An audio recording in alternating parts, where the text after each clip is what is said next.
Hello and welcome to Calibre Conversations, our online book festival where we chat to a range of authors in the hope of introducing you to books to add to your reading list and get you enjoying more books in National Year of Reading. My name is Emma and I'm delighted to be joined by award-winning author Lucy Strange, whose books include Our Castle by the Sea, The Ghost of Goswater, and more recently an abridged version of Mary Shelley's Frankenstein to introduce the Gothic classic to younger readers. We are particularly thrilled to be interviewing Lucy as she also writes books for dyslexia-friendly publisher Barrington Stoke, and she narrates her own audiobooks, all of which makes access to reading easier for our members of Calibre Audio. So first of all, a big hello and welcome to you, Lucy. Hi, hello. Thank you for having me. It's lovely to be with you today. Now, there's so many of your stories I want to cover, Lucy, so we'll try and talk about as many as possible. But before we get to them, I just wanted to find out where your writing journey started and ask whether you always knew you wanted to be a writer, and also what drew you towards writing for children. I don't think I did necessarily always want to be a writer. I think mainly because I didn't really know you could be a writer, like as a job. I didn't know that was something that people did. But I was always a bookworm. I've always loved reading since I was very small. So I've always loved stories and I've always stuck closely to stories. I studied English at university and I was an actor for a few years, so sort of storytelling, but in a different way. And then I was a teacher. I was a secondary school English teacher for 15 years. And it was when I was teaching that I started writing. And I had sort of dabbled, because as someone who loves language and enjoys stories, I dabbled a little bit in writing from time to time. But I think part of the problem with having studied um, and taught so many, some of the best books that have ever been written, is it kind of sets the bar quite high. So when I had dabbled, I think I'd always felt a little bit disappointed by the absolute rubbish that I generated. And I didn't, I suppose, have the courage just to kind of press on through that, which is something that when I talk to kids in schools, when I go and visit schools these days, it's one of the things I always share with them about, when you're writing, you've got to you've got to let yourself be rubbish. And then you come back to it and you hone it, you hone the world, you hone your words and so on. So it took me a long time, I think, to kind of get that confidence. So I started writing when I was in I think my mid-30s properly. And I was teaching at the time, and I think, in your question you said why for children, and I think it's because I was teaching. It's because I was teaching. I wanted to write books for the children I was teaching, and I wanted to create stories that felt like classics. If you see what I mean, I wanted to create books that felt like they'd been around for a long time, but that were much more kind of engaging and page turny for today's young readers. Well, I think you've definitely achieved that, having kind of devoured many of your books just recently as well. Now, if I can take you back to your first novel, which was The Secret of Nightingale Wood, can you tell us a little bit about this story and the inspiration behind it? Because it's a great story. Oh, thank you. So this was my first one. Um, Actually, not my first book I wrote. The first book that was published, the first book I wrote was really terrible comedy murder mystery called Who Killed Granny Biscuit, which has never seen the light of day, and that's That's a a good great thing. name, though. Well, maybe I'll revisit it. Who can say? Anyway, but then I started writing Secret of Nightingale Wood, and I think there were lots of ingredients. I find that all my stories, they never have just one starting point. They have lots of different ingredients that come together um, in order for that story to really sort of start coming to life. Um, and so one of the things with Nightingale Wood was the fact that I was actually quite homesick at the time. So I was living abroad. I was living in the Middle East, and I'd grown up in the Kent countryside, surrounded by fields and woodlands and so on. And so I was kind of aching for green stuff. And I think there was it's not a story about homesickness at all, but there's a sense of kind of loss and longing that I somehow needed to pour out. Um, so that was one of the initial ingredients. Another one was to do with I was teaching a brilliant short story called The Yellow Wallpaper by Charlotte Perkins Gilman. That's a really powerful kind of feminist piece all about the rest cure, which was a sort of psychiatric treatment for women, supposedly more of a kind of a torture through solitary confinement that was used in the kind of Victorian period particularly. And it was something that I was really, really interested in, from a story perspective, from a psychological perspective, from a feminist perspective. And I wanted to find a way into those ideas, because I wanted to write for younger readers, rather than writing from the perspective of the woman behind the locked door. I thought it would be really interesting to write about the perspective of her daughter on the other side of that door, and a girl who's been told she can't see her mother, and if she does, she'll make her worse, she'll make her more sick. So is that that was sort of the emotional spark, if you like, of that story. Well, I hope that's encouraged a lot of people to go straight away and pick that up, because I think it's fantastic. So, and that was your first sort of foray into sort of, well, obviously you say not quite your first novel, but your first published novel. And you've already kind of alluded to this a little bit about when you're sort of talking to younger people about writing. But we really hope that children listening to Calibre Conversations will be inspired both to sort of read more stories and also to get creative and write the stories that they might like to read down. So with that in mind, what one piece of advice would you give to children who might like to write a story but don't know where to start, even if it's just write everything down as you go? It's hard to boil it down to just one piece of advice, but I think a lot of it actually comes down to just not being afraid of it. Don't be afraid of the blank page. Don't be afraid of failing. It's just something. Just play and experiment and enjoy it and create a world that you want to escape into. And if you want to, then I'm sure your readers will too. It's about embracing your mistakes, I think, rather than having that feeling that we get. I sometimes get it when I'm drawing, and I'll draw and I think, oh, it looks nothing like a horse, and I'll kind of want to crumple it up and throw it in the bin. And it's resisting that urge to crumple up our work and throw it away. It's looking at it and going, oh, okay, why don't I like that? Where have I gone wrong with that? How can I make that better? And it's through that kind of that resilience, coming back to our work over and over again. That's how we get better at it. That's how we create something that we can really be proud of.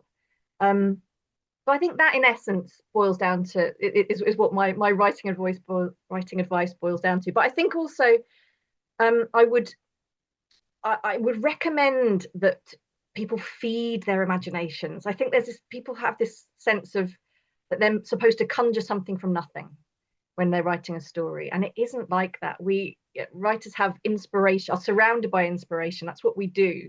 So I'm constantly feeding my imagination with the places that I go to, the conversations that I have, the books I read, and we soak it all up. I use a lot of art, a lot of photography when I'm writing. I surround myself with images and I kind of translate these images into words. So that's the other thing I'd say. Don't put that pressure on yourself to conjure something from nothing. We can feed our imagination. And if you're feeling stuck, then that's usually the answer. That's great advice. And you use what you know and use your surroundings, really, isn't it? Sort of, kind of, and explore. Yeah, I'm a big believer in settings. I think if you get the setting right, often a story can grow from a really atmospheric setting. Now, it's National Year of Reading in the UK this year, which is all about trying to address the decline in reading for pleasure amongst children and adults. So as part of that, we're looking to encourage and introduce as many people as possible to different books and authors to inspire a habit of reading for pleasure. So with that in mind, can we ask you sort of what book, experience or story made you a reader? So it doesn't have to necessarily be a book. It might be something that someone introduced you to something or... And I'm not just saying this because I'm talking to you, Emma, but honestly, audiobooks were instrumental in my love of language and my love of stories. I mean, I used to read a lot, but it was the audiobooks that I think have given me a feeling for language. Hearing the books read out loud beautifully. So I listened to lots of audiobooks when I was little on cassettes. On cassette, and I would listen every night as I went to sleep. So obviously there was always that point where the cassette would get to the end and would kind of clunk and wake you up. And sometimes I take them in to show kids in schools, and they're like, "Oh, what's that?" So I had the Jungle Book, which was Rudyard Kipling, which was narrated by Windsor Davies, which was wonderful. Alice in Wonderland, which was narrated by Jane Asher. That was fabulous. And I had the most fantastic audiobook of The Secret Garden, Frances Hodgson Burnett, which I to this day cannot track down who that narrator was. It was a 1980s, early 80s audiobook of The Secret Garden. And I listened to that story, I think, every night as I fell asleep for years. And I've got a theory that that I just kind of assimilated it. I absorbed that book as I fell asleep every night. It kind of soaked into my brain and into my bones.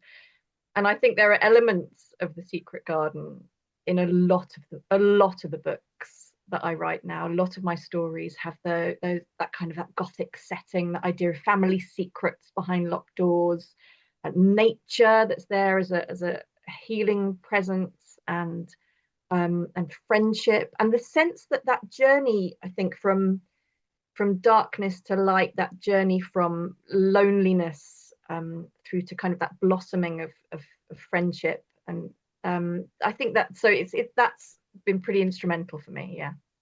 Oh, great choice. I must have had the same as you, because I had a little hard carry case of cassette and storybooks when I was younger, and that's what I vividly remember that we used to take with us everywhere. I had The Wizard of Oz though. That was my one. That was a really great narration. It's wonderful. I do when I work with a wonderful artist called Pam Smy. We've created the Lockett and Wilde series together, and she's illustrated 2 of my Barrington Stoke books as well. And we did an event a couple of years back, and a teacher asked us, what is your advice for opening up the world of books to kids who just find it so hard to get started? And Pam's advice was wordless picture books. So she identified a wonderful book called Professional Crocodile, and my advice was audiobooks. And it was so interesting. We both went for a way into reading that actually removes the physical act of reading completely. Because then there's no pressure, there's none of that kind of anxiety about the mechanics of it, and the tripping over and the trickiness of it, and the obstacles that can sometimes get in the way for all of us. Getting into a story can sometimes be really, really challenging. And we both went for wordless picture books and audiobooks, both went for ways in that just allow you to enjoy that story, and just to soak it up, and to allow yourself to get lost. Brilliant. It can just bring a whole nother another element as well to the story, can't it? So it's a fantastic way of being introduced to a story. Thank you very much. So we know you're passionate about audiobooks, and obviously Calibre, that's what we do, and we're exceptionally passionate about it, because it is the format that our members need to access reading. So it is great that your books are available in audio too, and you have narrated them yourself. So what was it like narrating them? Most of them, nearly all. Yeah, you're kind of. So what was it like narrating your own books, and what, if anything, did you learn from the experience? Wow. I love doing it. I had to audition the first time, because I think for your own book. Yeah, I did. So for The Secret of Nightingale Wood, I think a lot of authors perhaps would want to read their own books, but they're not necessarily the best people to do it. And I don't. But I think because I'd worked as an actor for a little while, I'd had that kind of voice training, so I felt like I could do it, but I had to audition. And it's something that I love doing. It is probably one of the only times I ever read my book in its entirety after it's completely finished, and I get to just enjoy it. Having said that, my son is probably getting to the age now where maybe who can say, he might want to read my books with me. So there's that. I think I probably couldn't bear listening to someone else. Am I a control freak? Listening to someone else doing their interpretations of my character voices. I think because I grew up with loving audiobooks. I don't know, but I hear my characters when I'm writing them. I hear them, and I know exactly what they sound like, and I know the inflection of every single line.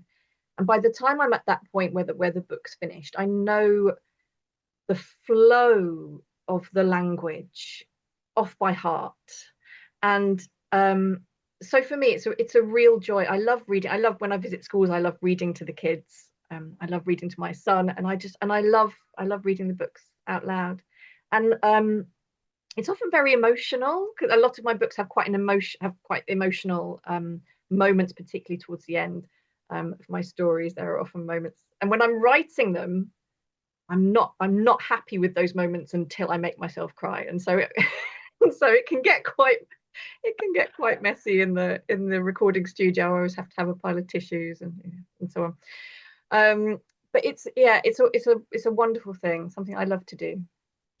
I've just been listening to Our Castle by the Sea, which you've narrated, and it's absolutely brilliant. And what I almost forget, you're so immersed into the story because of the fact that, and I wonder if it is actually obviously because you've written it, and you feel that you really obviously are into the characters and the voices, and that really clearly comes across. So I think it, in that respect, it helps that you are so immersed yourself in this whole experience, and you've heard already those voices in your head of what they might sound like, and how they come across, and what's happening in the story too.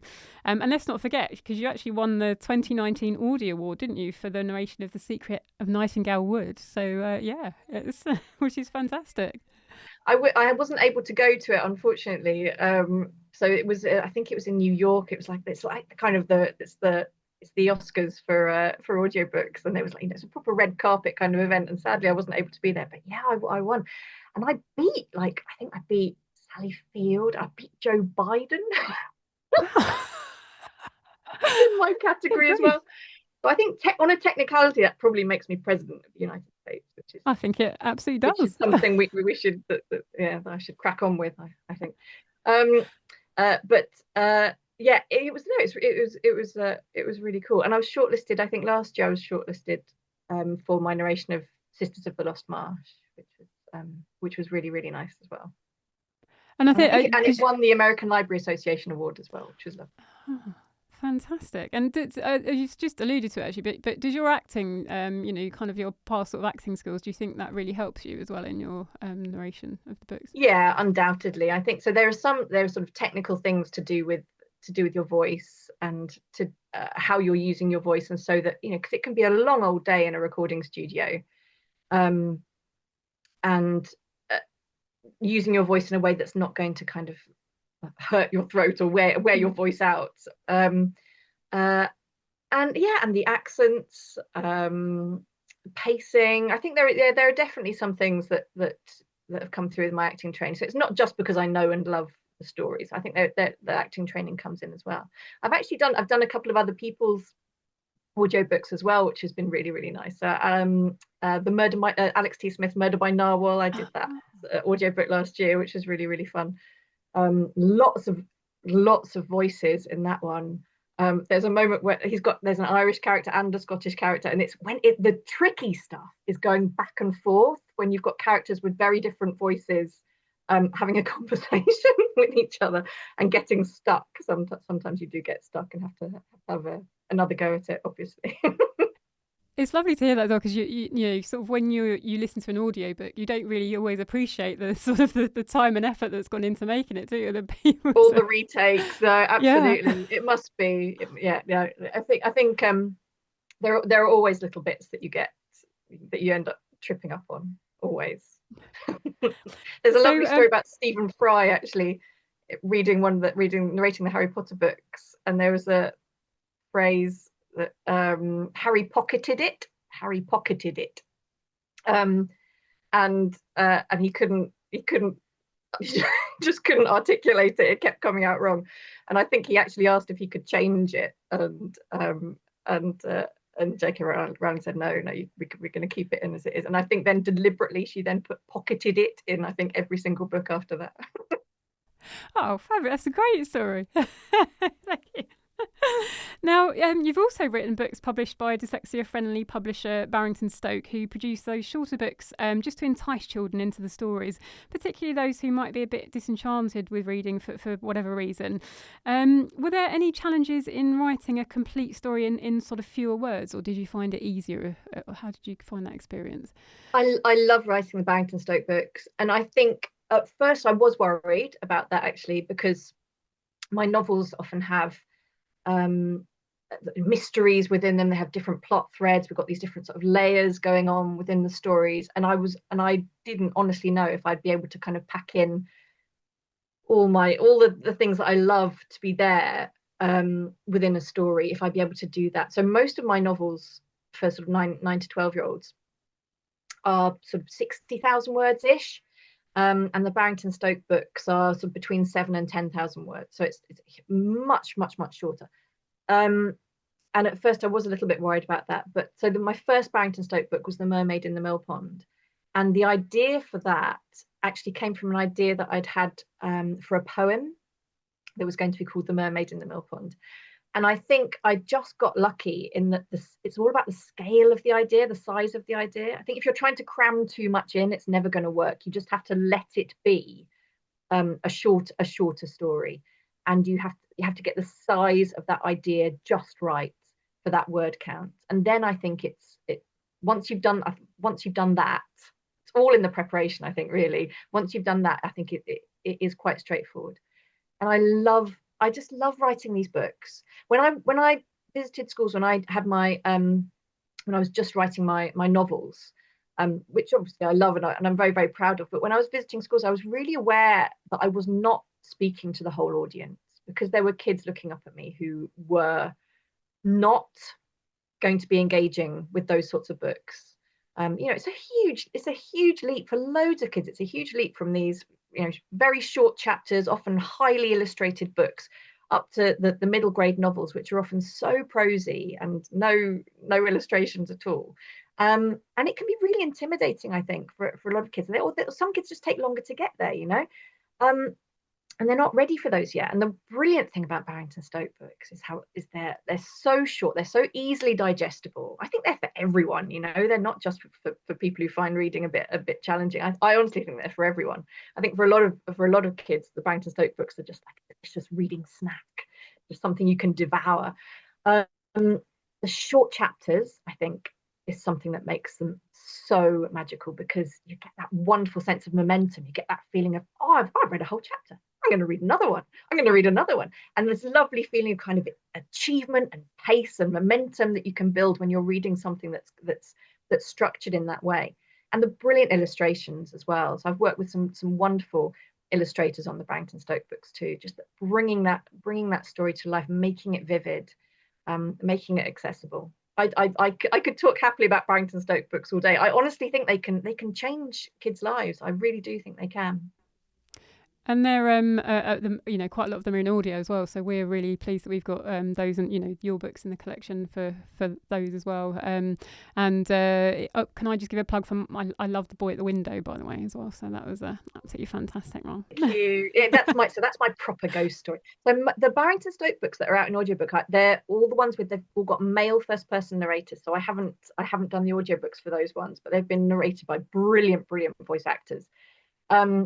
And The Boy at the Window is what I've always wanted to write, a proper Victorian ghost story, like a really kind of spine chilling, that sense of fear and sort of foreboding that builds, that kind of creeping feeling that something terrible is going to happen, and then building up towards a really chilling twist at the end. So I'd wanted to write it for years, and also that's part of my desire to write a proper ghost story was me as a teacher. I used to love teaching ghost stories and the Gothic genre, but a lot of the books that we'd be using in the classroom were really long, so you could actually only perhaps read extracts from it, and it never sort of felt satisfactory really. And the part of the joy of Barrington Stoke books, I think, is that you can read the whole book in lesson time.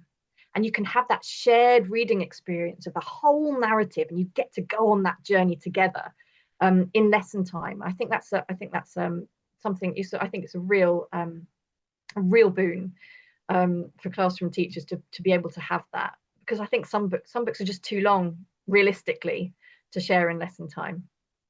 Well, I picked it up just to sit down for a few minutes to start it, and I finished it. So straight away. There you go. That was a case in point, I think. It was just, yeah, absolutely. It was unputdownable. It's my sort of book anyway, because I love that sort of atmospheric ghost story. So it was perfect. It was so I was never going to, I was done when I was sat down, really. I hadn't realised that, yeah, I was going to lose that time completely to read it all.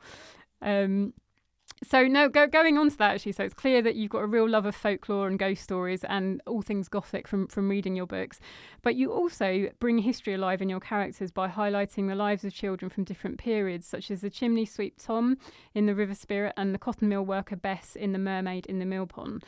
How much research do you do for these books, and what do you hope your readers might take away from hearing about these experiences? Yeah, I do. Obviously, I do a fair bit of research. Although I think the art of writing historical fiction is to allow that research to come through quite lightly. I think in the reading experience, you don't want to have that sort of heavy-handed, clunky kind of feeling like you're just kind of shoehorning in all these historical details.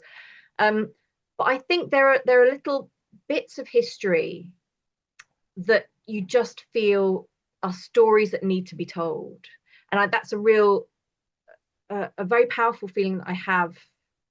So, for example, Storm and the Minotaur is based on a real mining disaster, the Huskar Pit disaster that happened in Yorkshire in the 1830s, and the River Spirit is inspired by the life and death of a real chimney sweep called George Brewster in the late 19th century. And you know, every now and again we stumble across these real things that happened, and it's just a very, very powerful sense of this is a story that needs to be told. And I quite often get asked, well, why don't you just why don't you just tell it? Why don't I just write it as non-fiction? Why don't I just write it as historical fact? But that's just not how my brain works, and that's not how my heart works. I think for me, what brings these moments of history to life is in this very vivid, emotional, personal storytelling. So for me, it's the fictionalizing of it that wakes it up somehow. And also because all of this little historical collection for Barrington Stoke, they combine elements of history with elements of mythology as well. So, for example, in The Storm and the Minotaur, my main character George, who's working in the coal mine, sees the ghost of a minotaur down there in the dark labyrinth of the coal mine. And for me, it's the melding of those two genres. It's the melding of the mythology with the history that just creates almost like a chemical reaction for me. Like it somehow creates a sense of kind of energy in the story. It wakes the story up. It makes the story come to life for me. And I think it can also be a really nice hook for young readers as well, because you know the characters from mythology, that little element of magic, it brings that unpredictability, and that so I suppose that kind of like that imaginative journey into the story as well. But also, I think where you're bringing history to life for children in that really accessible way, as you say, as a hook, and actually if they're interested, they may then go on and read more about the true sort of facts of it. And that's what I think is the magic of stories for me that are based on, you know, an element of truth, is that curiosity to then breed more reading really from it and, you know, get more information. Yeah, absolutely. It works as a way in, doesn't it? Very much so.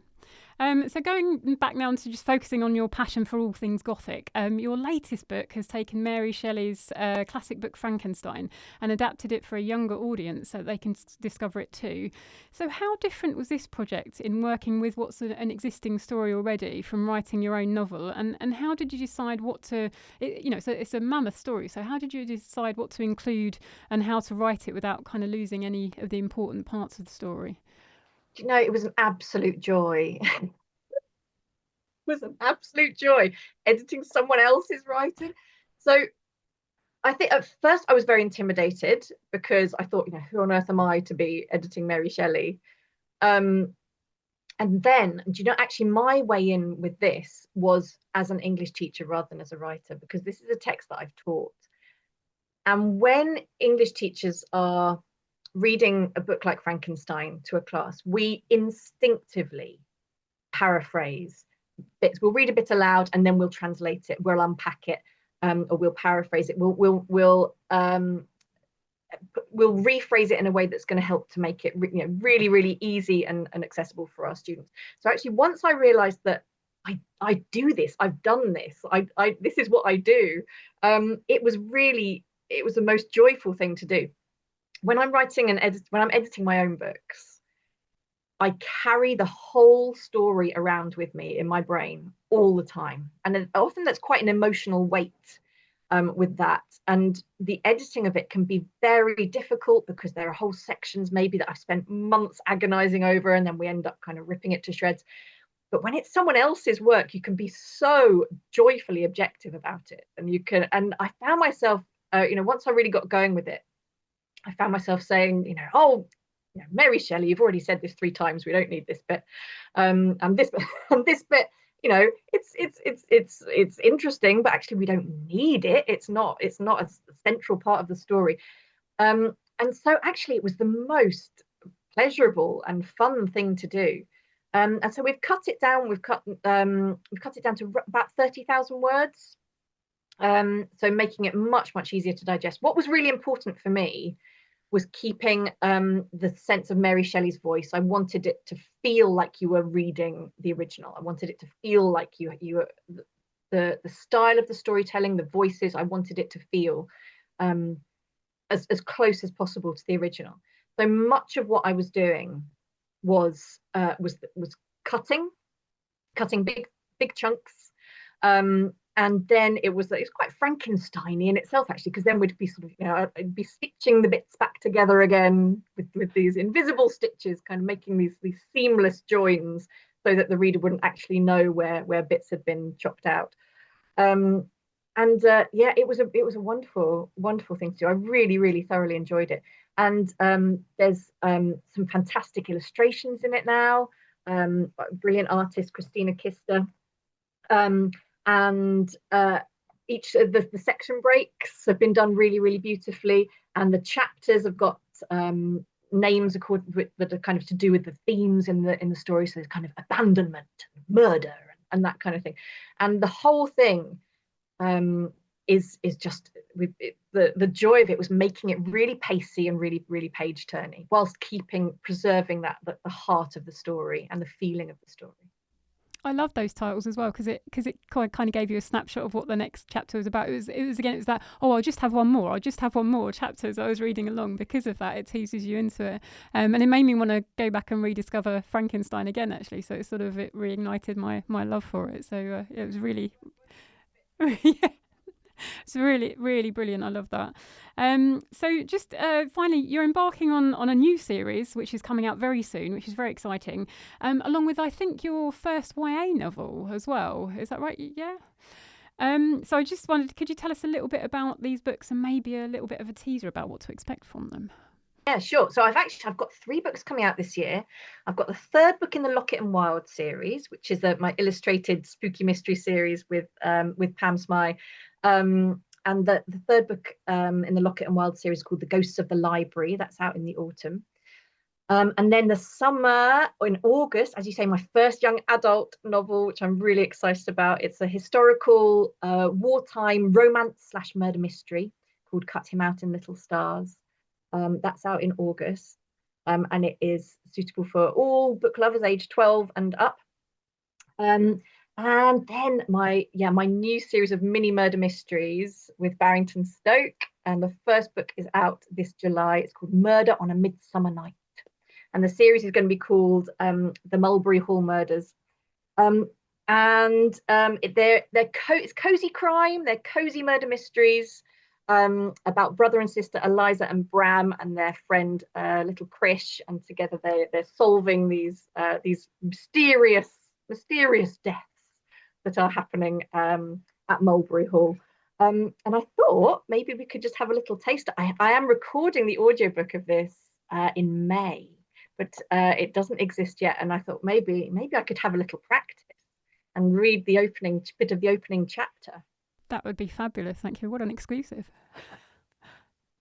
So this is chapter 1 of Murder on a Midsummer Night. It was the night of Sir Percy's summer party. A warm breeze danced across the gardens of Mulberry Hall, and birdsong filled the evening air. The party guests were arriving, dressed in their wonderful costumes. There were fairies and goblins, kings and queens, and all sorts of woodland animals. Sir Percy met his friends on the terrace. There were happy cries of, "Haven't seen you in ages, don't you look well, and what a splendid weasel costume." The guests helped themselves to drinks from silver trays. Then they strolled over the neatly trimmed lawn to admire Sir Percy's splendid garden. A large bush stood at the very bottom of the garden, between a maze and a duck pond. The bush rustled, and it swished. It shook.